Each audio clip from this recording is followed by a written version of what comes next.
Hello there, and welcome to yet another episode of SOMP. It's a glorious SOMP Saturday today. Thank you for joining us from wherever you're joining us from the galaxy.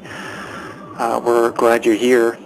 If you were wondering where we were, if you haven't been paying attention, this is Ashton all the way from Florida, joined by my co-host in Germany, Tim Griesbach. Oh, wow, man! You're right, 100%. Yes, Ding, ding, dude, ding, ding. I've been practicing. Nice, good job, man. So yeah, my name is Tim the Griesbach. As Ashton said, welcome. It's SOMP time. Yeah, SOMP time. Dude, where's my cold coffee? Yeah, take a sip. All right. Cold calf.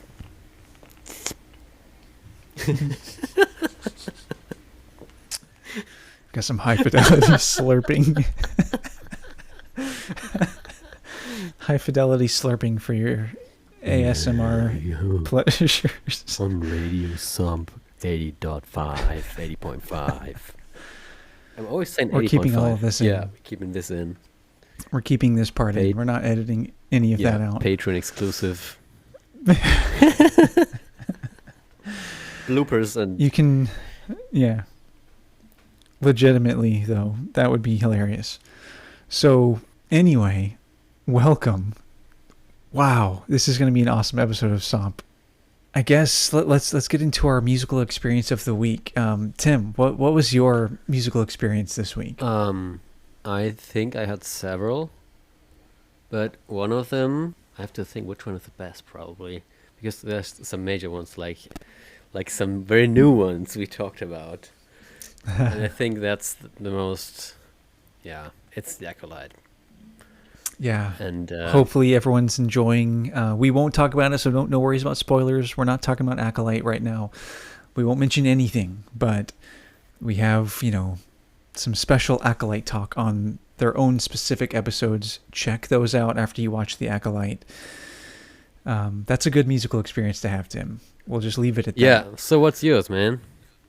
So, dude, believe it or not, I have finally finished watching Andor with sound. Wow. Finally. Nice. I know. So for anyone who forgot or just hasn't tuned in or knows my personal life, I wasn't able to watch Andor with sound when it first came out because we have a baby and she is a terribly light sleeper. Like anything will wake her up. We also have like a really old house. The rooms are all close together and stuff, thin walls. And so, and we didn't have Bluetooth headphones. So literally I watched Andor 3 times because I loved it so much, just with subtitles, no volume. And then, we obviously we got some Bluetooth stuff and I was able to watch other shows. Like I watched Ahsoka, of course, just fine, but just never circled back around for Andor. And so, upon being pressured by Tim and a lot of other folks, the Mortis FM crew, I finally made room for that in my busy dad schedule. So it took me, how long was that, dude? 2 years? I started. No. Like, how long did it take me to rewatch it with sound? I feel like I've been working on it for like a month. Yeah. I don't know. It's been like a month. But yeah, I don't know.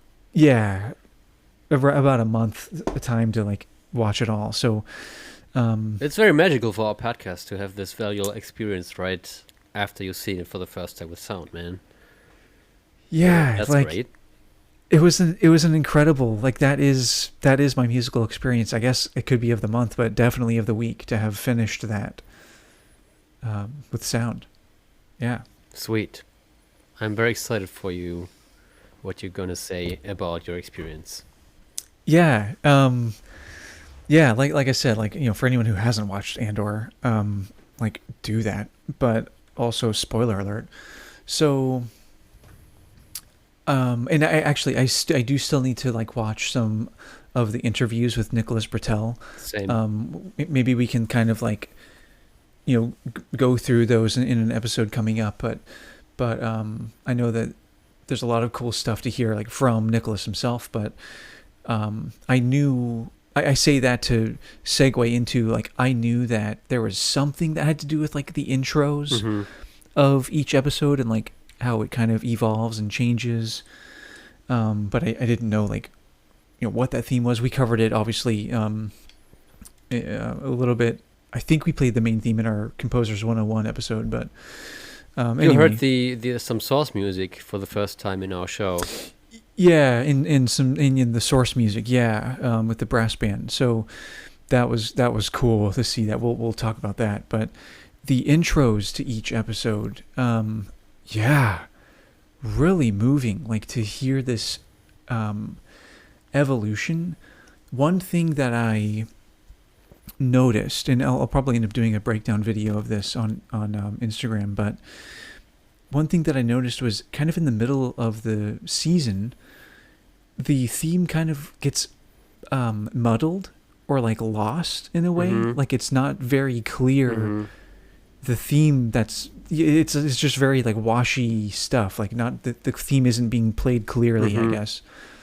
And I was like, wow, like that's so interesting, because if I'm not mistaken, like that's whenever Cassian Andor is like really kind of lost mentally. Like he's like kind of unsure of like what is happening right now. And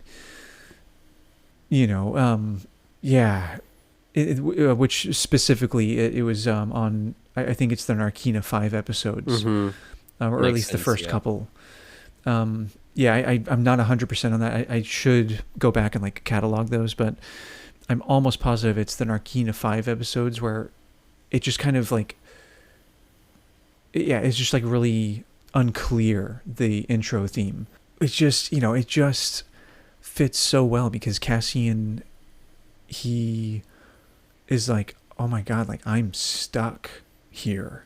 Like we kind of see that on screen, like internal panic attack that he's having when he's watching everyone working, and he's just kind of like looking around like this sucks, so I thought that was really cool. But then but by the time we get to One Way Out, that theme is pretty strongly back in that intro. So that was cool to kind of go on that journey, intro music wise. And It's new, actually, guess- an evolving like main title sequence. yeah, at that this is a point. new thing. Yeah. Yeah, And it's totally cool for this show. yeah, it really is, man. It's really quite immersive. And just from like an attention to detail point of view and like sound design point of view and everything, like I love, like, we talked about, well, wait, maybe we shouldn't talk about the Acolyte score too much. No. Whoops, almost slipped. Well, anyway, the Next Andor time. score is absolutely great. Like it's so unique, so fun, lots of great sounds, and that's just a nice touch, storytelling wise. Like that's the a good score is telling a story. So yeah, that's just Nicholas Patel once again, fantastic. So yeah, that was really a huge takeaway for me. I really love that the intro for the very last episode, spoiler alert, is the brass band cue. Because like, what a bold thing too, because like it sounds so amateur-esque, which we've talked about before, like not not like talking down the musicianship of the people playing these instruments, but it sounds very like amateur or like hobbyist, like not professional polished musicians. Part of that could just be chops, part of that could also just be like the funky instruments, like it's just hard to play in tune with these modifications. And so it I was like, this is cool, man. Like we're hearing it for the intro of this episode. Like that's such a bold thing to do, I feel like. I don't know. when I loved finished the show, watching the show, I thought for a moment that this whole intro music was building up to this very end intro music, and it's just evolving to that. And I've never checked like each episode intro like behind each other, but it felt to me like that, and that was pretty interesting to me. And I haven't seen it in a long time, which I probably should rewatch. But there was, I was wondering if that would be the case at that point. I remember.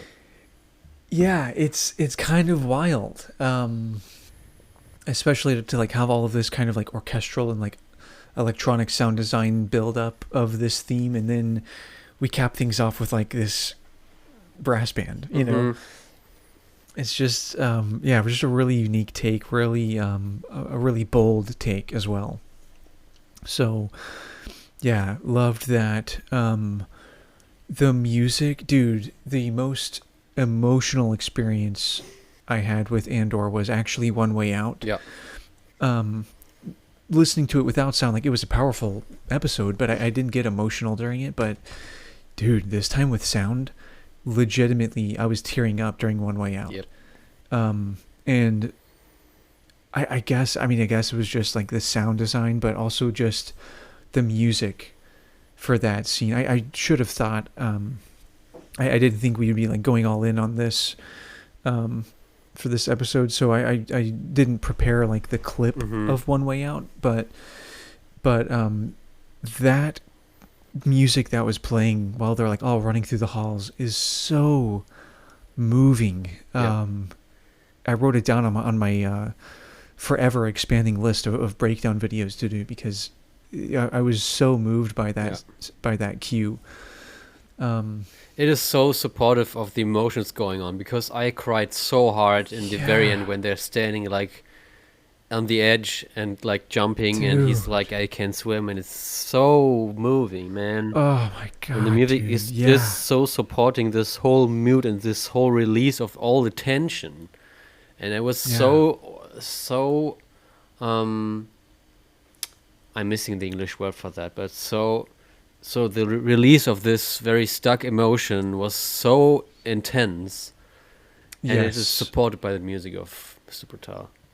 Dude, you nailed it perfectly. Like the release of that stuck, trapped feeling, like this freedom feeling, but also like this reinvigoration, coming back alive feeling, which we hear, just like I mentioned, like we hear with the intros, right? Like it kind of like the theme loses some life, but then it slowly like gains life and strength back.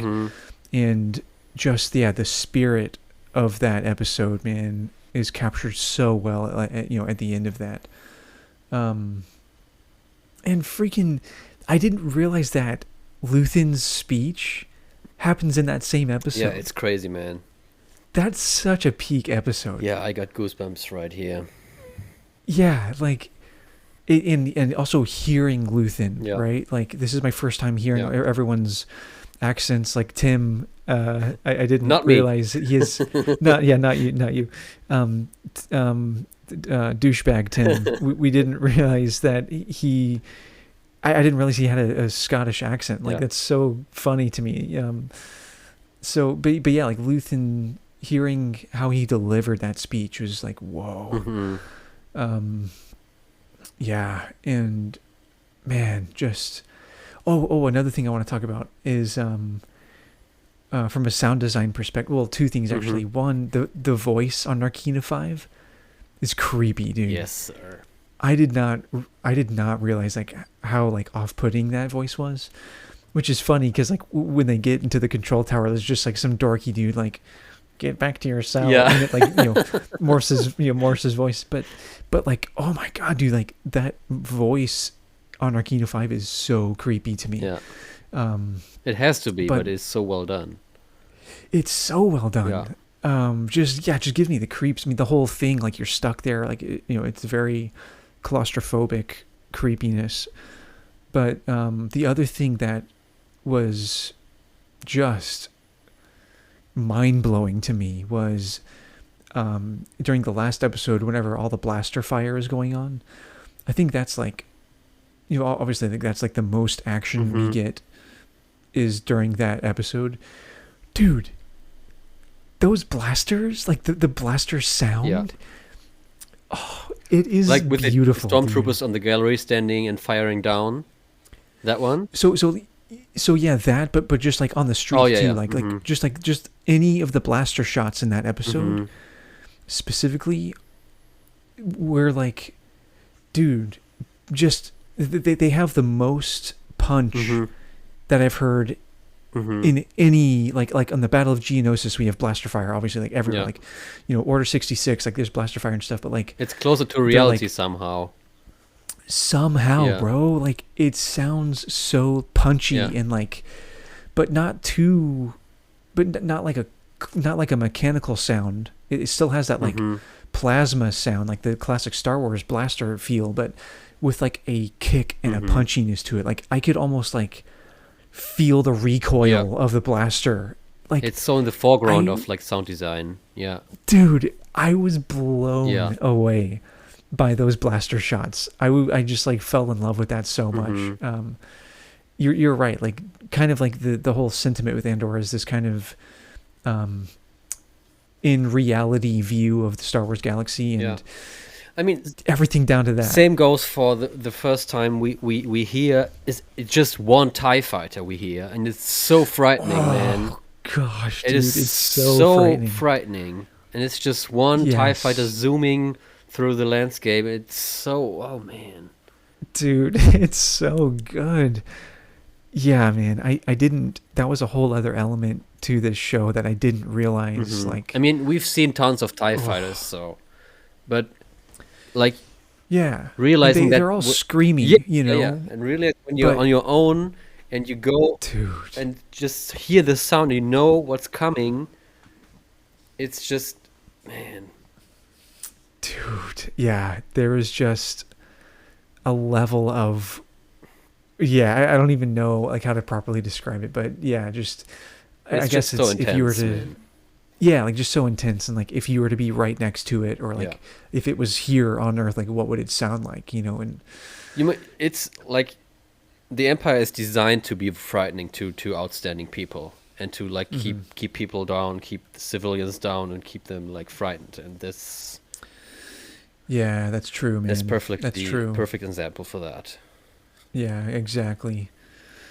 So, yeah, that's my super long musical experience of the week. Nice. Nice. So, yeah, well, actually, was there anything else from Andor that stood out to you, like musically or sound design-wise, that you want to, like, talk about, too? Probably, but I have to rewatch it to like, keep it fresh again. Yeah. Honestly, I'm so excited to rewatch it. I mean, now that Acolyte's out, like it's hard to like fit in anything else in free time, but I'm so excited to watch it again with sound. Yeah, I mean, I said it in an earlier episode, but this what's it called? The bell guy with the headphones. Yeah. I like this guy so much, and I need to do a costume of him to like play him because he's so into what he's doing, and the sound of this bell is so cool. And as well as I said in an earlier episode, this did I say it? I probably said it. The sound, this clicking sound they do on Ferrix when there is like something going on. Yeah, dude. Which is taken from real life. Actually, I read, I think, from like Great Britain. Anywhere in Great Britain. Yeah, you mentioned that. It's such a cool element. Like having this particular rhythm as a source rhythm of Star Wars. It's pretty cool. Yeah, you're right. Like it is a very specific and unique rhythm. Yeah, dude, the bells, the very first time that we hear the bells in like episode 1 or 2, whatever, I think it's episode 1, they are like, there is like a chord progression that sounds with them, like hit with the other hand and then hit at the same time. It's like there's like a 3 chord progression happening with it, and it doesn't repeat exactly sounding like that first episode during the season until the very end when he's just kind of like hammering on it while like so yeah, that was interesting. I need to go back and watch it, dude. There's so much. There's so much, Oh, there's so much. But we're good for now, I think. Yeah, we're good for now. Yeah, so a few episodes ago, we talked about, we did our Composers 101, where we talked about quote-unquote canon composer contributions to the Star Wars galaxy, and like we didn't touch on anything like animated really.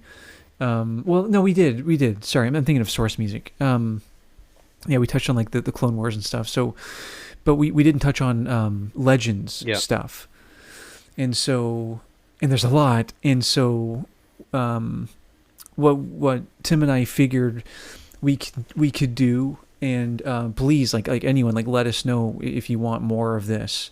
But what Tim and I figured we could do, just to kind of like touch on that, is we each pick our favorite Legends project to talk about the music. So yeah, so we each picked one. Mm-hmm. I picked Star Wars Bounty Hunter. That was that PS2 game. Sweet. Well, I think it was on a bunch of other consoles too, but I played it on PS2, and yeah, the Jango Fett game. And Tim, what did you pick? I picked Rogue Squadron, which was out on Nintendo 64 and like PC. For a certain reason, because I probably should have picked Knights of the Old Republic, but this would be in like another whole episode because it is so so special. True. But yeah, that was one game that. So Rogue Squadron is a game that I like very much, and I loved it to play it back then. So I haven't played the game you picked. Shame on me, man. I need to go and get it. So that's funny because I haven't played the game you picked. Oh, I just looked it up. Sweet. Okay. So this is fun, man. We'll both have some fresh experiences. Sweet. So do you want to go first? During this? I can, yeah, I can. I hope I don't take too much time because there's a lot I want to talk about. But, so the main thing I want to talk about really is just the main theme for this Bounty Hunter game. There's a lot of other stuff I could talk about, but like whatever, like there's a lot of John Williams cues in there and stuff. But do you want to set the mood first for the game? Yeah. Well, you mean like describe the game? Yeah. So like short plot summary, not. Actually, yeah. Since you haven't, well, spoiler alert. Do you mind or just go ahead, man? Yeah, cool. So, dude, this was literally, I think it still is actually my favorite Star Wars game. So it's a first-person game. You're playing as Jango. Sweet. Yes, and it's kind of a Jango origin story-ish kind of game. Like you start well before Attack of the Clones, and basically you are known as like a formidable fighter and bounty hunter and stuff, and anyway, like you're doing these like side like odd jobs, and you eventually get a message from Count Dooku. No way. Yes, with a proposal to if you can prove yourself, but by like doing these certain things, you yeah, like Count Dooku has his eyes on you to be the candidate, for this clone project, and goes into specifics, and it's money, and like Jango needs money right now, and okay, I see all this and stuff. Then you go and do missions, etc. And then you have like your missions and stuff, and but like there's this other bounty hunter who's after you, and like you have to stuff prove is hitting yourself. the fan. Yeah, and I mean, the whole thing with that is proving yourself, but it goes to some crazy places. Like you. I'm sorry. accurate vibe for this. So yeah, like dude, it's so sick. Like he doesn't have the slave one yet. Oh, sweet. But you find out where he gets the slave one. But Ashton, you mean Jango Fett's starship, don't you? Oh, right. They changed the name. No, they tried to do, but they will never. No, not successful. One, yeah. So yeah, sweet. like you find out the slave one. Like it's just like, yeah. There's plenty more that I did not spoil for you. Okay. So when did it come out? You should definitely. When did it come on? Oh, good question. I'm already hooked, man. So I need to get. Dude, oh my god. It will like, probably so be on good. Xbox as well because I played Xbox. Oh, maybe it's an exclusive, and that's why I didn't play it. It's possible. In this time, I actually played every Star Wars game that was coming out for the console I had, or the platform. Yeah. So it looks like it looks like they did re-release it actually for new gen consoles. You find it on PlayStation Store probably. Yeah, I've seen it. Yeah, dude, you should absolutely play it. It's so I'm good. gonna play it tonight, probably. Bro, yes. It came out in 2002, so that's cool. Okay, I see. Yeah. So like Attack of the dude. Clones era, right? Yeah. That was the whole thing. I was like, okay, this is like leading. This is like Attack of the Clones era, and a lot of the music in the game are Attack of the Clones cues. But because of that's Django's movie. Was it before the movie came out? Because for episode 3, episode 3, there was a game for episode 3, and it came out before the movie came out, and were original like movie cutscenes from the movie in this game. So. No, actually, this came out after. Attack of the Clones came out May 16th, 2002, and Bounty Hunter came out November 2002. Oh, I see. So Christmas. Yeah, so pretty hype. Like, sweet. Yeah. Pretty hype, dude. Like, that timeline's nice.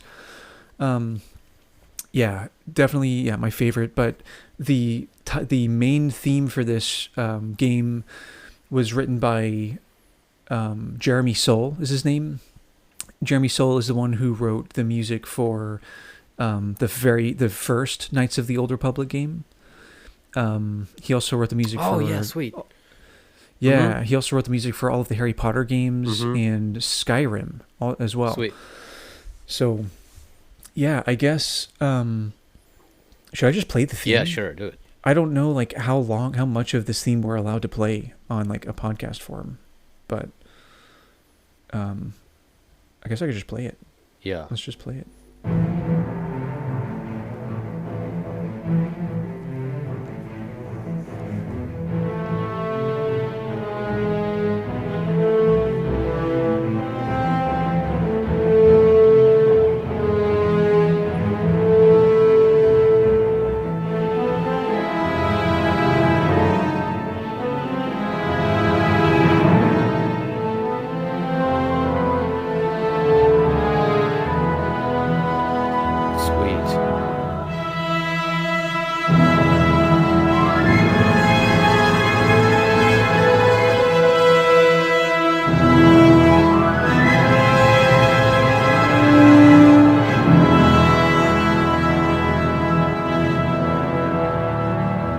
Man, this is cool stuff for a video game.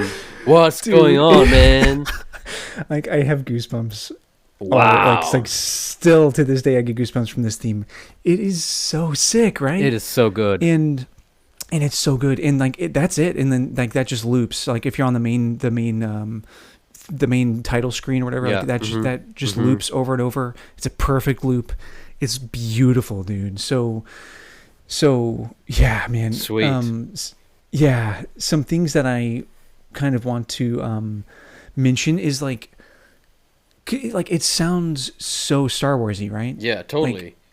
Like totally Star Warsy. Yeah. And the reasons for that, I think, are because of like this theme from Attack of the Clones. Yeah. Right? Like it has that same kind of like, that brass like melody, like low brass melody.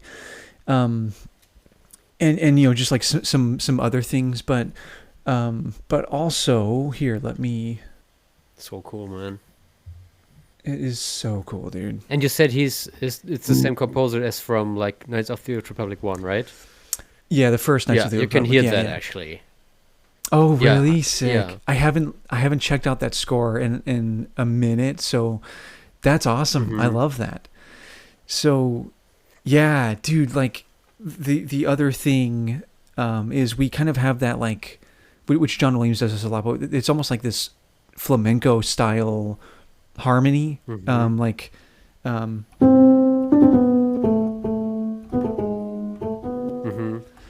like that kind of thing. And then whenever in the next section when we land here, we land, and it's a major chord, which is interesting, but we land here, but the bass does this. Oh, I whenever see. it lands. So it like keeps that like kind of like minor tonality, like, you know, whatever. I don't know what mode this would be. I'm a terrible musician. No, you're not. It's with just theory, man. Yeah, whatever. It's just theory. But yeah, whatever mode this is, like, you know, very flamenco-esque. So, dude, what is so beautiful about this theme is, so we land here, right?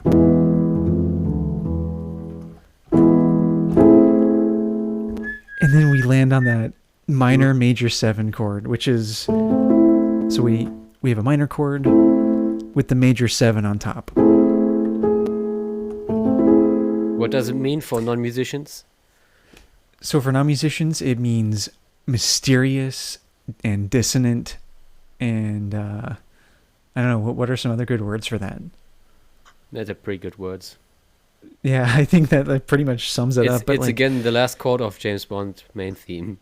Yeah, exactly. But I mean, you know, but paired with that major chord, it just makes for like a super like powerful, but like in a dark way almost, or like a really dissonantly powerful section. And what's so cool, oh my God, what's the best is the French horns emphasize that major 7 note. They're like this.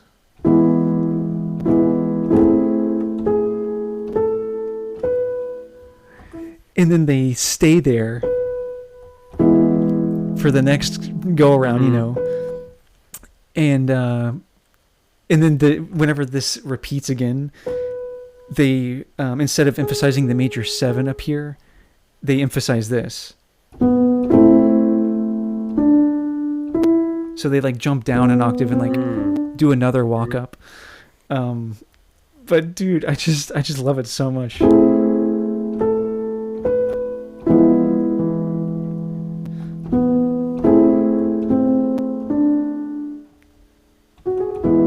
Yeah, sweet. And then the bass then ends that section the same way it starts. Whenever it lands.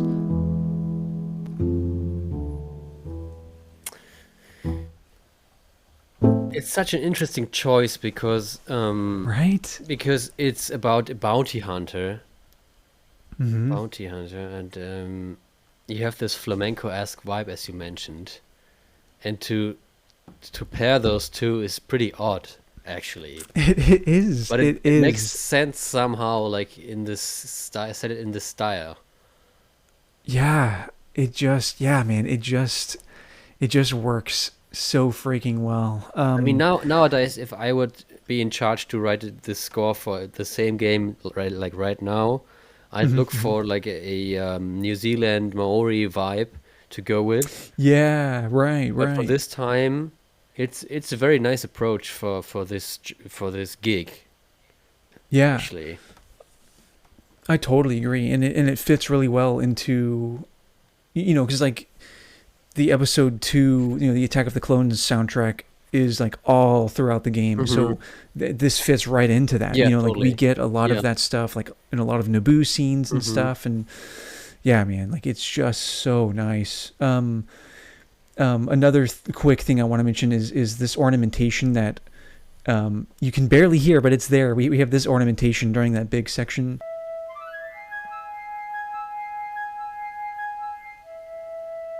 And then they change. Oh, okay, I see. Yeah, which is kind of fun because they're basically outlining this augmented shape, just like really just for the non-musician, like just a dissonant shape, which is part of that minor major 7. But then the second time they play this, which is like kind of like resolving it in a way, like as we end it. But so it's anyway, still odd. Because that's what all this minor major chord is about. Because minor chords are coded to like being sad, like right, and quote sad, or can be sad, but are mostly like coded with it. And this major, this fourth note makes it like. I should stop saying like. I know what you mean. They add something new to it, which make the whole chord takes it to a new place somehow. Right. Yeah, totally. Yeah. Yeah. So anyway, that is Cool. enough of me dorking about that one theme from the Bounty Hunter game. I just love it so much. So Sweet. So shall I go on with Rogue Squadron? yeah. Let's do some Rogue Squadron and Okay.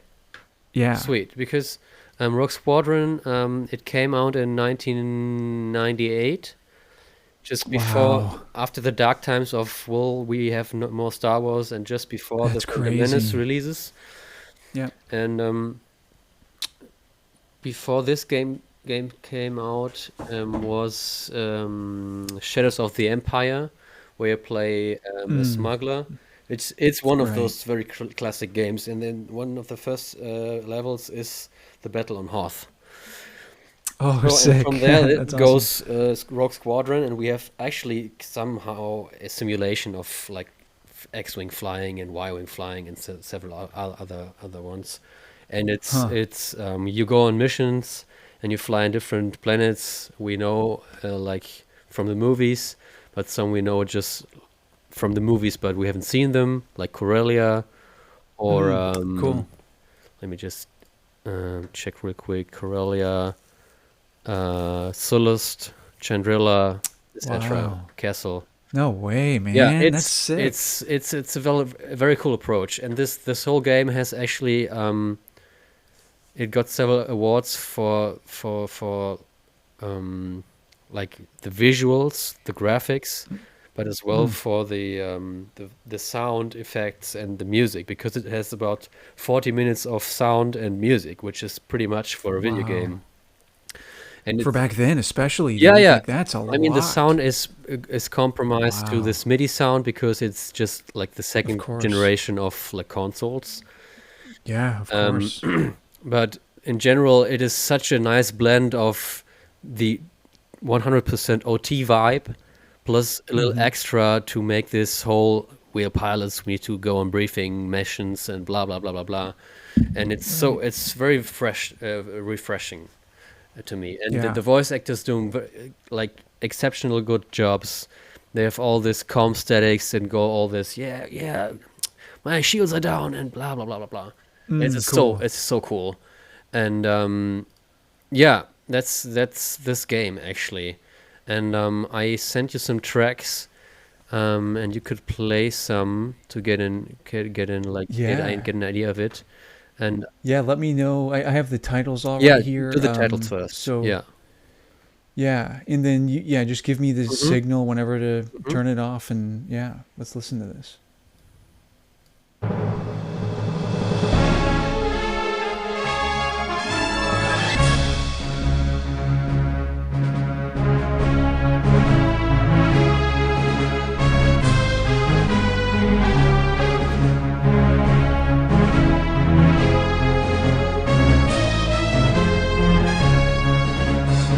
Yeah, that's good actually. Cool. Did I mention the composer? No, I didn't, right? No, I was about to say, yeah, let us know what the composer is, his name because is I'm not sure. Chris Hülsbeck. He's German actually. Oh, cool. That's pretty exciting. Just some bias from Tim over here. I didn't know it back then, but I didn't reach it sure. in my when I was on the university, etc. But doesn't matter. Cool. He has done some other Star Wars stuff and some actually very many games, composed very many games. There's a list on the Wikipedia we can link, like Turrican and like several, I don't know, but can be very big ones in this Atari Amiga timeline, and then going from until Wii, PS3, the War of Worlds. Yeah, so he's done a very good job, and he was, as I said, compiling and blending old stuff to new stuff, and we can like let's hear Into the Trap Ooh, as okay. an old one. Sure. Nice.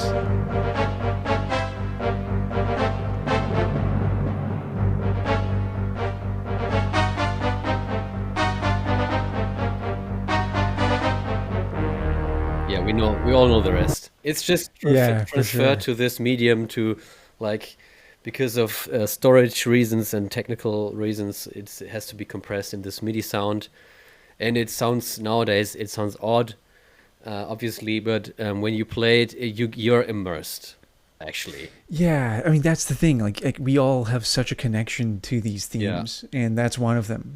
So totally, man. Yeah, and I would be so pumped if I heard that come on when I'm like flying an A-wing yeah, or yeah, something. yeah. You Like, can yo, fly so many cool ships, and actually, that's awesome. they have some hidden extras, and they hid the fact that they placed the Naboo N1 fighter in the game until the movie was out.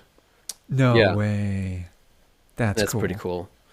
So let's go next with Briefing Room.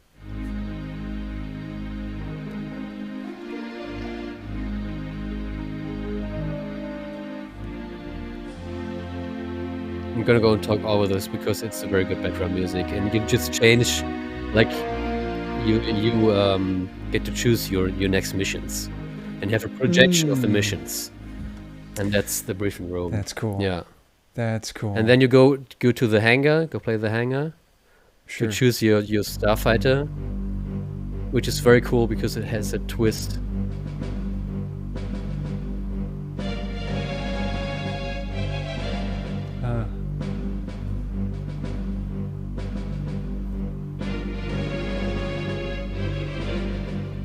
So this snare drum is taken from like American marching band music, and it's very fitting in here.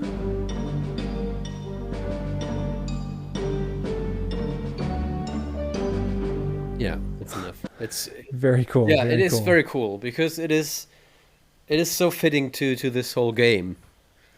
Yeah, that almost had like Parade of the Ewoks vibes. Yeah, with, yeah. Like the xylophone and like Yeah. the Yeah, exactly. Like, yeah, but that's that's the Rogue Squadron main title just coming Very cool. in. So yeah, that's probably it for this game, for this sneak peek, and you can go and well, huh? what's this Tatooine Wastelands one? Yeah, go play it. What's that one?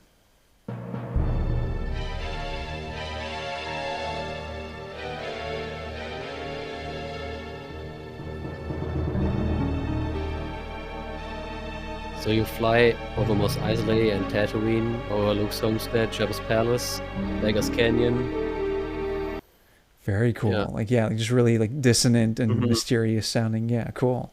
Yeah, and we have a very good mixture of planets we know, and therefore music we know, and some new approaches which are very they blend in, as I said like several times right now.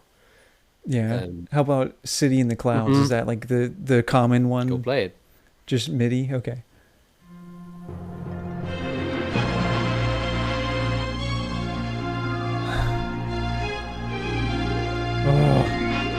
So cool. And you need to shoot down Tibana gas containers.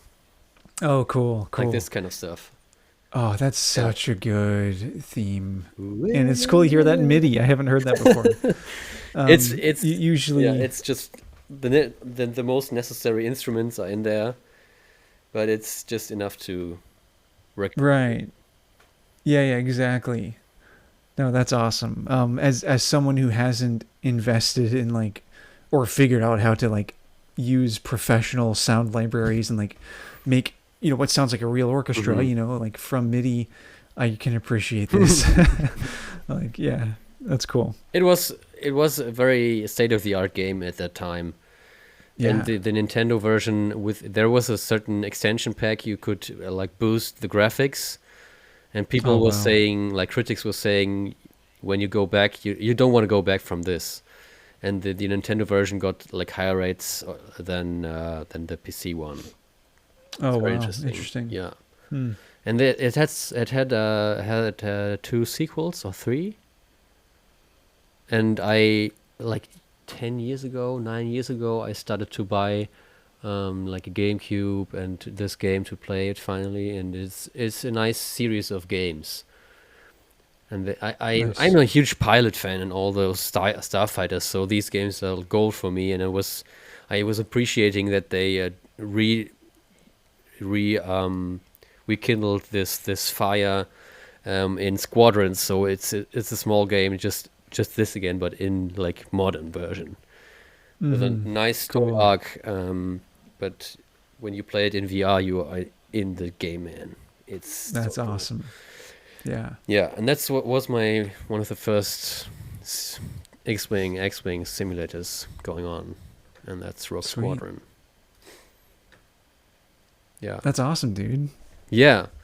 There's some you can find it on some stores like GOG, I think, to play on your modern computer. Nice. And graphics is of course like over 20 years old, but it's worth playing it actually for several reasons.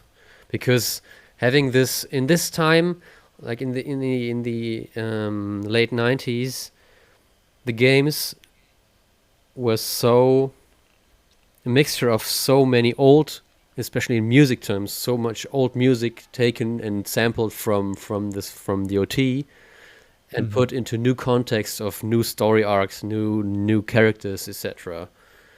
And to make it work, they needed to have this anchor of John Williams, and especially the sound design as well, like the blasters and the probe droids.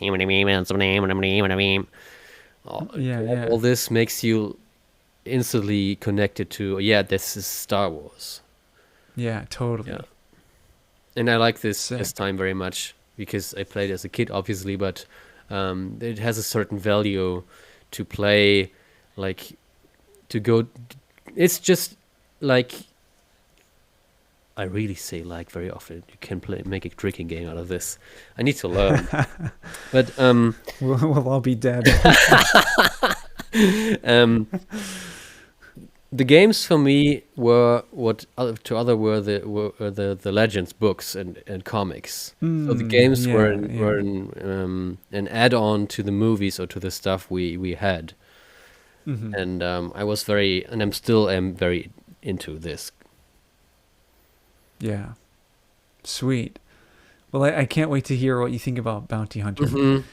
So there's really no like piloting in that. It's all gunslinging, it's dope, man. Yeah, well, and it's not like first person, but it's like over the shoulder. You're like just in the old movie. Yeah. Okay, I see. Yeah, like you're like following him, or like the camera is behind him, So it's a mixture of first and third. Yeah, if I'm not mistaken, I think it's only third person view, but like you're playing as Django. Okay. You know what I mean?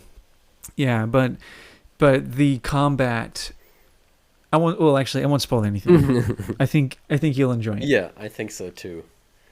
You made me want to play it. Yeah. Sweet. Nice. Awesome. Well, yeah, that was our two picks. For like legends composers.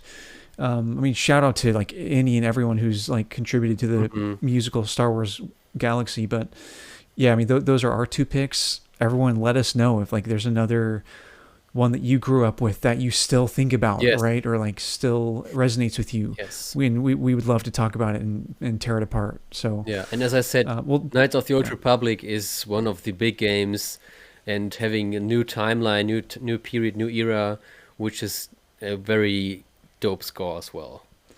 Yeah, and like I said, like I can't remember it. Like I haven't checked it out in such a long time. So yeah, I'd love to tear that one apart and see what's going on with those themes. It's so interesting because the characters are always wanted from the fans to be seen on screen.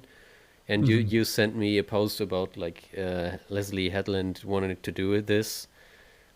Yeah. And I think at least some of the characters will be canon, and Revan is somehow canon, as we know from The Rise of Skywalker and his Legion or something mentioned like this. Something, yeah. Because it's just a matter of time, I think. And they need some time to prepare it, but the characters are so strong, this period is so good, the story is so freaking good, and hopefully the music they'll keep the music, because those are strong themes embedded in the Star Wars sound Yeah. that they've already established. You know, so to change that up or completely override the music that was already established, I think would be a shame. It would be a missed opportunity. So, yeah, hopefully they keep that, revamp it, whatever it is. If they decide to use it in the film. Well, yeah, of course. I'm not always a fan of like, we need this and that. There have to be open questions and open timelines, and I mean we have the game, and even though it's Legends, we can play it till we die, and I will. That's true. But yeah, it's this whole Legends topic we already discussed, because there has to be a cut, obviously, and we've seen characters coming back from the Legends being canon, just as Thrawn or like Mount Tantus, etc. And I'm pretty sure we will get Mara Jade as well in the next years, 5 years, I'd say. Yeah, that is one that I'm really selfishly hoping for. Yeah, I mean, many people will be disappointed because the spirit will be transferred, but not the whole story that is out there. Well, right, of course. And some parts can't. Yeah, some parts can be included, and some parts shouldn't be. But the character itself should be there in modern Star Wars. Yeah, I think it would be a compelling dimension to Luke's character and how we see it evolve. And it will totally fit into this whole Luke going into exile, what's happening before vibe. Totally. And totally. It will probably take about 10, 15, 20 years until the kids who saw the sequels for the first time are grown-ups and are appreciating, and everyone's appreciating the sequels just right. Which just like we had with the prequels. Yeah, same. Yep. Jinx. Yep. It needs some time for everyone to calm down, to settle down, and then we can hope for some spin-offs or shows going into this timeline. Yeah. And it's already happening with the Bad Batch and the next Star Wars movie in the cinemas, in the Ahsoka, it's just building up to that and preparing people to go in this direction again. That's true, man. Yeah, Filoni and Favreau, all of those cats, that's exactly what they're doing in real time. So it's maybe we can expedite this kind of like healing timeline, if we want to call it that. Yeah. Hopefully we can kind of expedite that in the Star Wars community. That'd be cool. I mean, I'm a huge fan of the sequels. I have to say that out loud. I'm a huge fan, I'm a huge defender of the sequels as well. And I think for me, it's just, I always tell people, give it some time, watch it again when you feel ready, and then it is as it is, and some things won't change to you personally, but the movies themselves are so well done and so good that you cannot actually hate them when you're a real true Star Wars fan. Right, that's the thing, man. Like it's Star Wars at the end of the day. Like for me, they're not my favorites. Yeah. But yeah, like it's Star Wars, and like there are things that I do love about them. I mean, I played Kylo Ren. I was Kylo Ren at Disney for years. Like for real? Yeah. Did you not know that? No. Dude, what? I thought I told you this. No, you've been Kylo Ren at Disneyland? Bro, yes, for years before COVID. Do you know? I have so many questions, man. Oh, okay. Hey, cliffhanger this episode. Cliffhanger. We'll talk about that next episode. Let's open with that next week. How about that? Oh, I can't wait. Yeah. Okay. Hopefully don't get in trouble from Disney for the things that we'll talk about. All the dirty laundry. But, yeah. Sweet. Let's make a cut. Yeah. Thank you for listening, everyone. Thanks you for being with us, for listening to our podcast, for being in touch with us. We appreciate it a lot, and we hope to grow with you.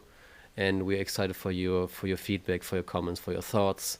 Let us know, discuss with us, and just have a good time with us. Yeah. It was a blast as usual. And until next time, may the Force be with you. Always. I think you go now. You've been here 4 hours.